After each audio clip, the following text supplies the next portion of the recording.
Welcome. Good looking out, man. For people who don't know, man, you're from Carson. Yes, sir. And you come from the Boo-Yaa tribe lineage of hip hop. So kind of break down like your direct relation with Boo-Yaa tribe. And for people who don't know, Boo-Yaa tribe is a fucking legendary Samoan rap group out of Carson that super slept on, to be honest. Right. So yeah, the Boo-Yaa, that's my family. My dad. Oh yeah, my bad. Let me see. Yeah, so my pops, that's Cobra. Yes. Yeah, so Cobra, that's his brothers. Those are all my uncles. So that's how I'm tied in. So I basically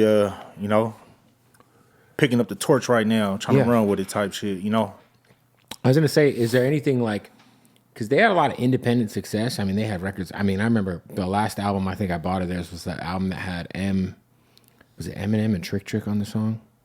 I think that was Eminem and Be Real. Be Real. But yeah, I mean, they have like a lot of like independent success throughout the 90s and the early 2000s and shit. Like, was it always kind of like in the cards for you to try to like get into the music game? Like, nah, like I didn't think I was ever gonna be rapping. So I just kind of like I'm barely in the game type shit with this. Like, as far as my rap career. Probably like going on 3 years right now. Okay. So I never even visualized me being a rapper. Like, that was my pops and them thing. And I used to have flows. I used to have rhymes. I used to write some shit down. I used to spit it, but I never took it serious until one day I went and laid that shit down in the booth. And then that's when it was kind of like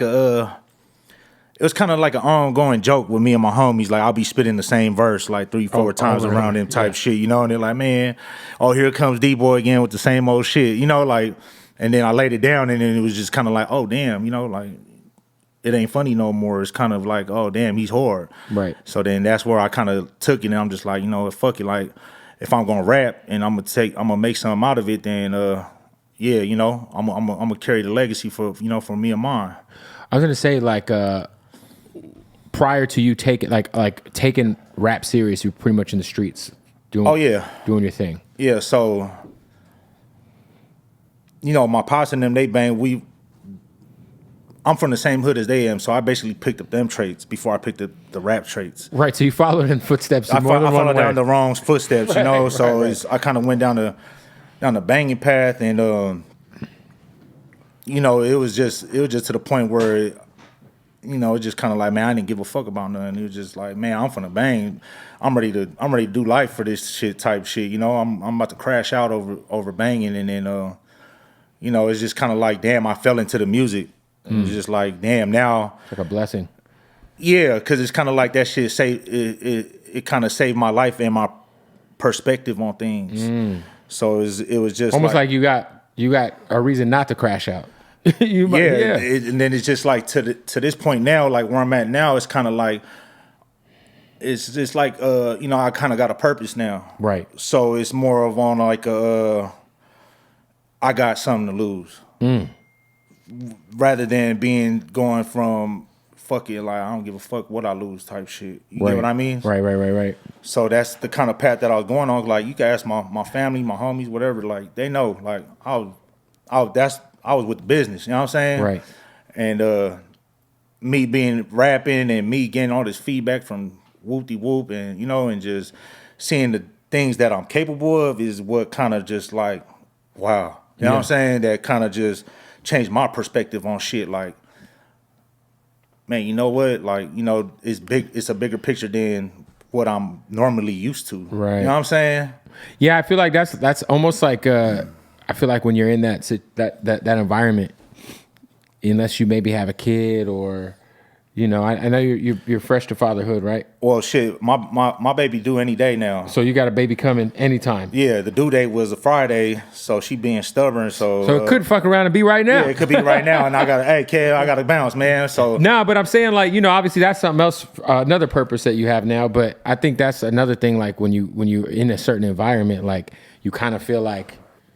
There's no bigger picture. Like you said, it's all about perspective. You know what I'm saying? It's like, yeah. So it's like, all right, now I got a kid. My music is going good. Like from where I was at mentally 6 years ago, or even in the beginning, like I feel like it's been a whole 360 flip on me. Right. Cause shit, I just feel like I was like a menace to society type shit, like just Crazy. Just like, I wouldn't say it like that, but just, and I'm not trying to label myself like just on some like, damn, I Just wilding out. I just not didn't give giving a fuck. Yeah. Who cares? Like, you know what I'm saying? Like if this, almost like living life with no consequences. yeah, It's like you don't, because if you don't care about the consequences, then you're really like, yeah. But that comes with a lot of pain to the people that do care. You know what I'm saying? So it's just like, along the way, I know my family, they probably watch this shit. I know they more happy for me now. right. Because they kind of see what type of path that I'm going on and where I come from. There was a lot of people that, my family or whatever, they were scared about the route I was going, you know what I'm saying? And I feel like if I never picked up the music type shit, hey, it probably would have went that way. Did your family, your dad, your uncles, did anybody try to steer you out of the? Oh, everybody. My banging. Like none of them wanted that from me. My family, even my family that's from the hood. Right. They was like my big cousins. Right. Or everybody else from there, or even homies that aren't family that watched me grow up. Right. Was like, nah, you know what I'm saying? But I just took it upon myself because I already had it installed in my head. Like, fuck that. Like, I was already so, how would you say it?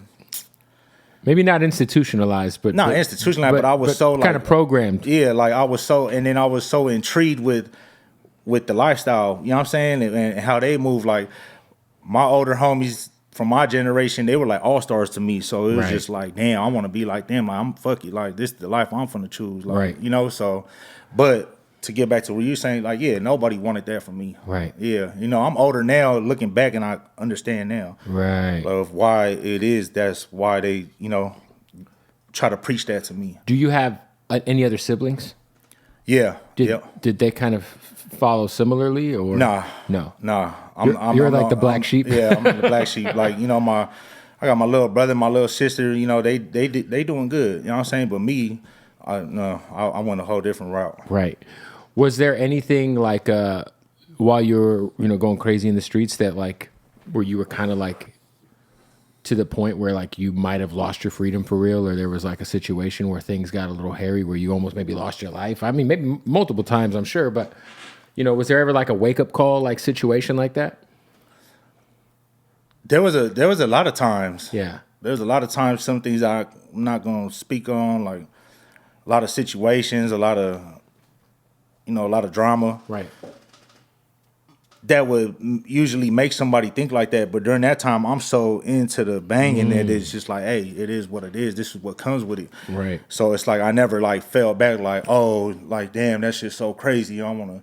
It was just like I knew what came with this part of that type of life. You know what I'm saying? So it was, getting shot at, fights, fades, hitting the county jail. You name it. You know what I'm saying? County jail is, everybody says it's like LA County jail is the most fucking just wild place to go because it's like a free for all, right? I feel like because if you end up in prison out here, there's more of a organized program, right? As to where in the county jail, it's like everybody banging in the county jail, right? So it's like you might be in a holding cell with your fucking ops, and you're gonna have to run that. You know what I'm saying? So it's more it's more structured in the pen to where it's like more rules and right. And people kind of like go together. Like I was talking to G Perico a little bit about this. He's like, yo, you might fight, squabble with somebody in the county jail, but then if you end up in the pen with them, yeah, when you get to the pen, it's a different situation, right? Because then it's like it goes by like numbers, like you gonna ride with who's riding with you type shit. So yeah, it's different over there. How did you get the scar on your face, if you don't mind me asking? There was a lot of events that day that I wouldn't like to speak up on. You know what I'm saying? So yeah. To say, hey man, it's a very. I just know it was sliced. You know what I'm saying? It was a blade or a razor. No, it was glass. It was glass. Yeah. Oh, so was it like a bottle? Something like that. Okay. Yeah. Damn. Yeah. Well, hey, but you know what? Now that you're a hip hop artist, that scar looks fucking sick. Like, yeah. but you know, the more bigger you get, the more people are gonna ask. A lot of people are asking about it, but it was like some things, and then I don't want. I can't say certain things. Right. Then an altercation happened. That's all. Glass I can was say. broken. Yes, That's a fair point.